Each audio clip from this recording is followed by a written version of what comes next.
I do not watch the Oscars. But something compelled me last week to turn it on.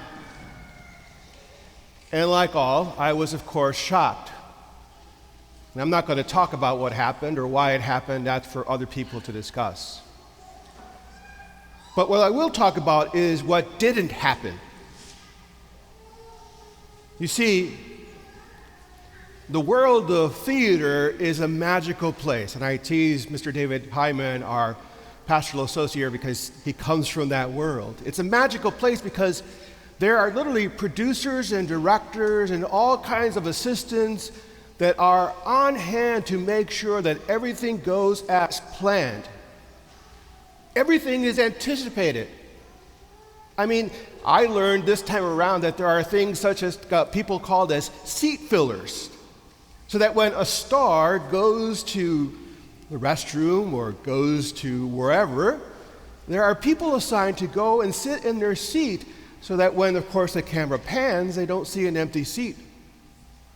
That is the level of control that producers and directors have over those telecasts.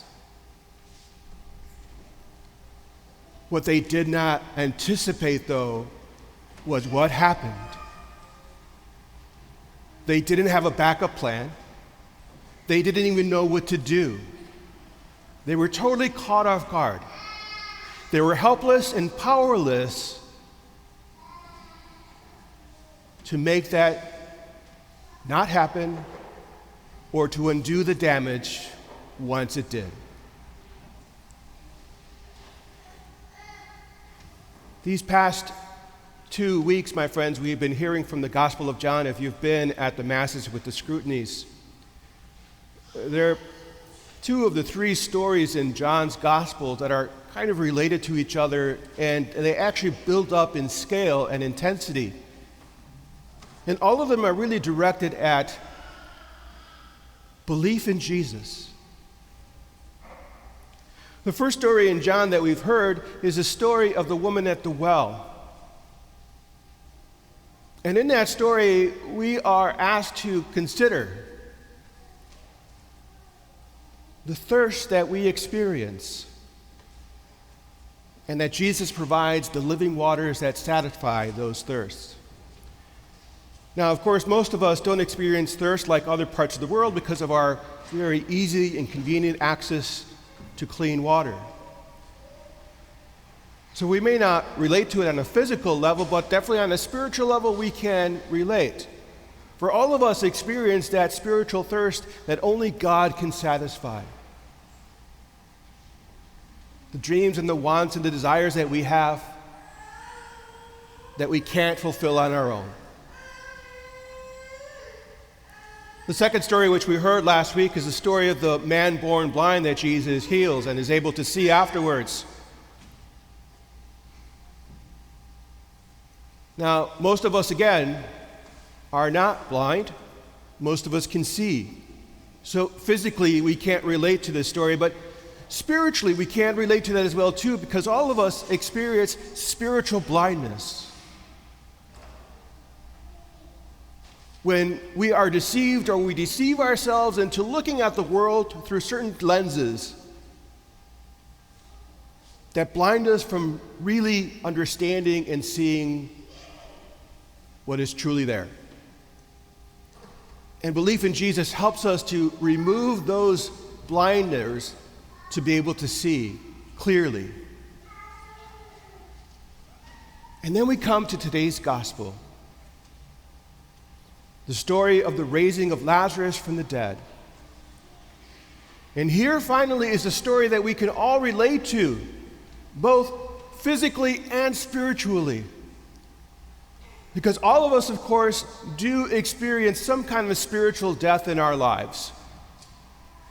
When things happen in our lives that we just feel like they've come to an end and we have no control over.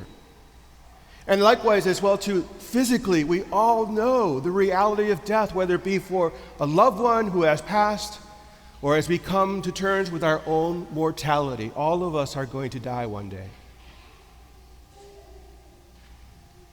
And just like the previous stories, we are powerless. We have no control over that. But that is where belief in Jesus comes in. Faith in Christ. In the gospel today, we hear that interesting detail that Jesus had learned that Lazarus was ill. He could have gone right to Bethany and heal his friend from the illness that he was experiencing. But Jesus chose to remain where he was for a couple days more. Why? He knew what would happen. He knew that Lazarus would die.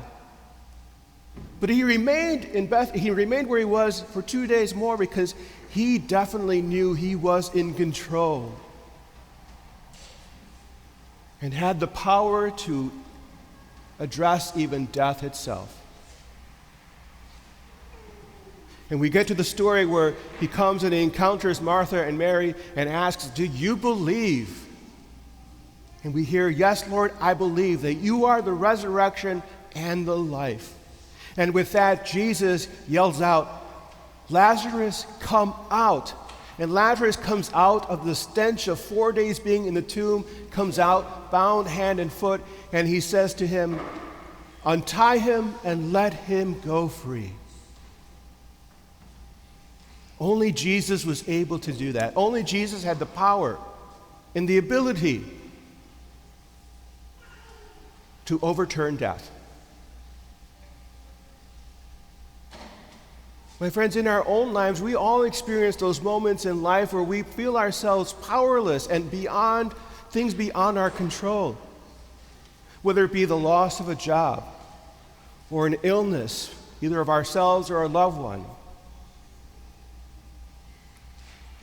It could be a relationship that is broken or has ended. There are many things that we experience on a very personal level where we find ourselves really at a loss.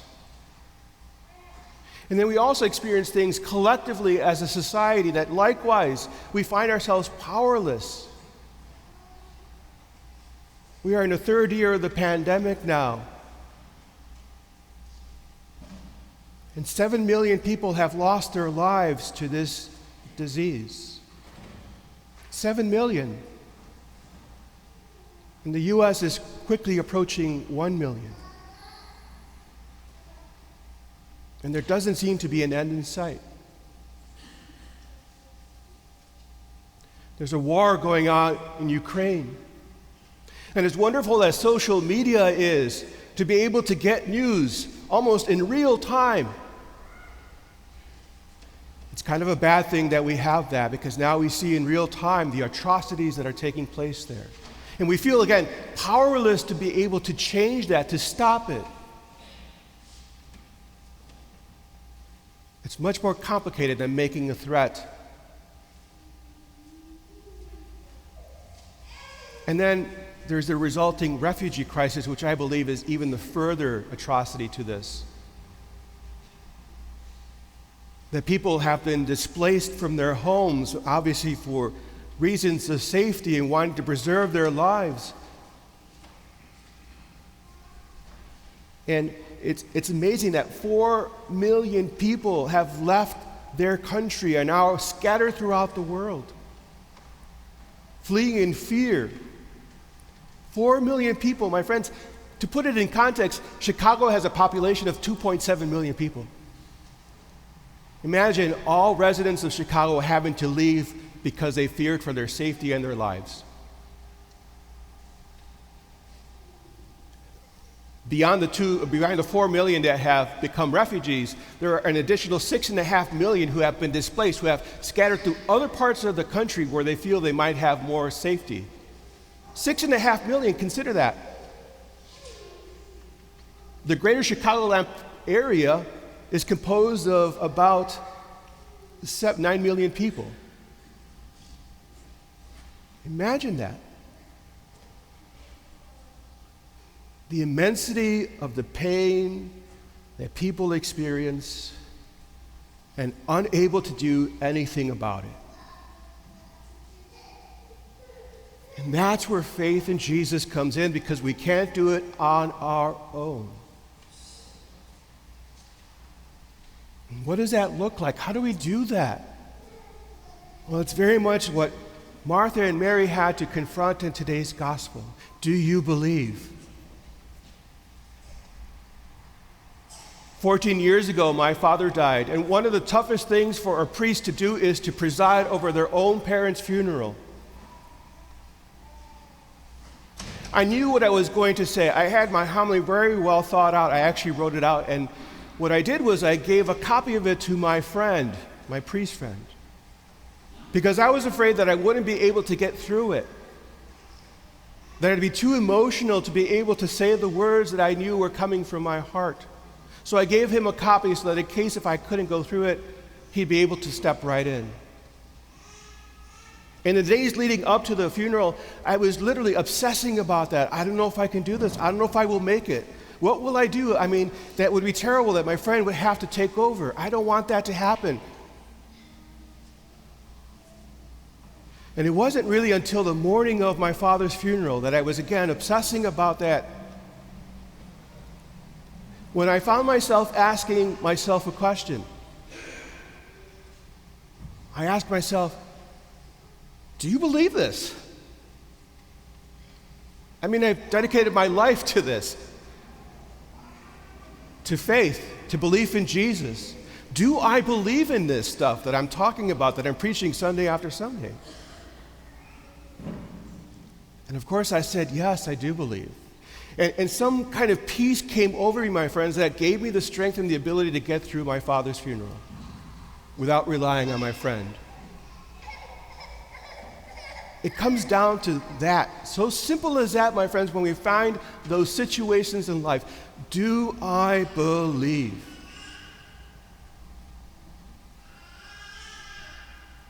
Because, my friends, belief assures us that our God never abandons us, but is always with us and always leads us to the eternal and ever-living waters. The one that leads us from darkness into light, the one that leads us from death to life. My friends,